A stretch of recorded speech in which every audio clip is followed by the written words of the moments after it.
Hey cats, EDDBUD here, and it's shoe time. You know what they say, the shoe must go on. Your foot, maybe. That's what they say. Today it's the turn of the New Balance Fresh Foam 1080 V11 on the long run shoe test. Let's shoe it.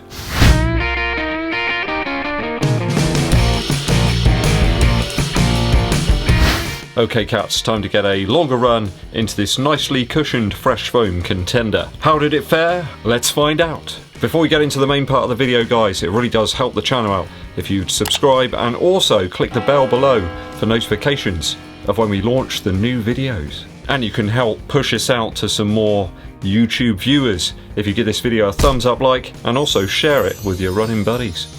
Danke schön. Only time for a 12-mile effort today. Wanted to spend a little bit more time with the family. You know how it is. But a reasonable number of miles to examine the long run credentials in the 1080 V11. Maximally cushioned, not normally my vibe, you know that guys. An average pace today of 8 minutes 12 seconds per mile, just taking it nice and easy. And the wind made sure of that really, because it seemed to be blowing in whichever direction I was running. It's 5 minutes 6 seconds per kilometre if you're into that sort of thing, which I am. Obviously only minimal updates to the upper between the 1080 V10 and the V11, but you should never judge a book by the cover. If you're thinking about getting the 1080 V10, I think the midsole and outsole opinions in today's video will be still valid. My UK size 11.5, US size 12, weighs in at 310 grams, which is 10.9 of the ounces. Retail price of 135 Earth credits UK, which makes it a good 25 quid cheaper than the Invincible run. You can check my long run video out in that shoe. Somewhere on the screen now, it'll appear as if Paul Daniels has been casting some magic. Say yes, Ed. Yes, Ed. 19.3 kilometres today, ground out in the 1080 V11. The upper proved comfortable, vented and reasonably breathable. My feet did start getting a little warm towards the end. They were quite happy to leap into the shower. Mind you, it was 11 degrees out there, but the wind was, it was horrific today. Everywhere I turned, Wilson wind was blowing into my face. And a lot of the Yeovil half marathoners who were out today were having similar problems. Anyone who completed the Yeovil half marathon today in those windy conditions, I salute you. It's really messed up my speed sessions actually this week.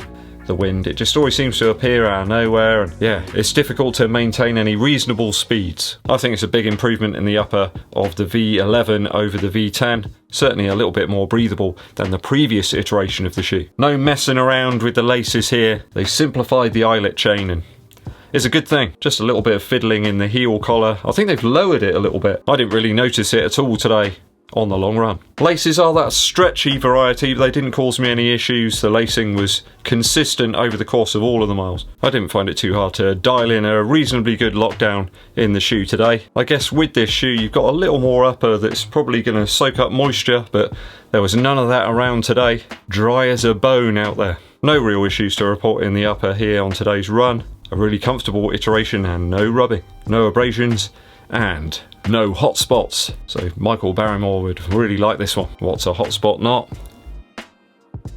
Containing a little bit like a woolen mitten, but a little warm on today's run. Let's think a little bit about the midsole now. Does feel kind of odd, this shoe, sometimes. I don't know whether it's that Ortholite insole. Towards the end of the run I did start to feel like it was bottoming out a little bit, like I'd lost the cushion. It had just disappeared. It was very strange. I mean, it was no bad. It was good for a long slog today. It was a nice slow pace for me, really. Certainly not a shoe for the fast runs, though. Midsole wise, it was quite a nice feeling early on in the Fresh Foam, or Fresh Foam X, or whatever the it is in here. Certainly not a shoe to crank out those faster miles, tempo miles, intervals.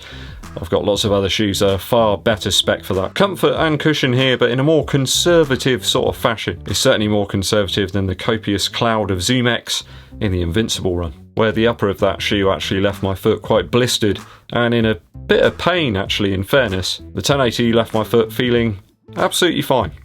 It was the legs that were the problem. They certainly feel a little bit more utilised running in the 1080 V11. Would I take that over the big toe burn? Not sure. I mean, these are a good 40 grams less per shoe, and I didn't really find them any more nimble on foot, as my good buddy Graham Still would say. Not sure I'd want to run a marathon in them. I think comparing this shoe to the Invincible run, it's kind of night and day really. You can see by some of the times there on the screen, over some longer efforts, the Zoom X is by far the more forgiving option on the legs. They felt way less beaten up after the long run. I mean, add on a couple of miles extra when I took the Zoom X Invincible run out on that longer run, and they certainly decrease the amount of recovery time that you need. I've run quite a lot this week, in fact, in Zoom X shoes, and I felt fine up until today. The legs feel like lead now. And fresh foam, yeah, it certainly didn't feel anywhere near as cushioned as perhaps if I'd worn it earlier in the week. Is that cumulative fatigue? I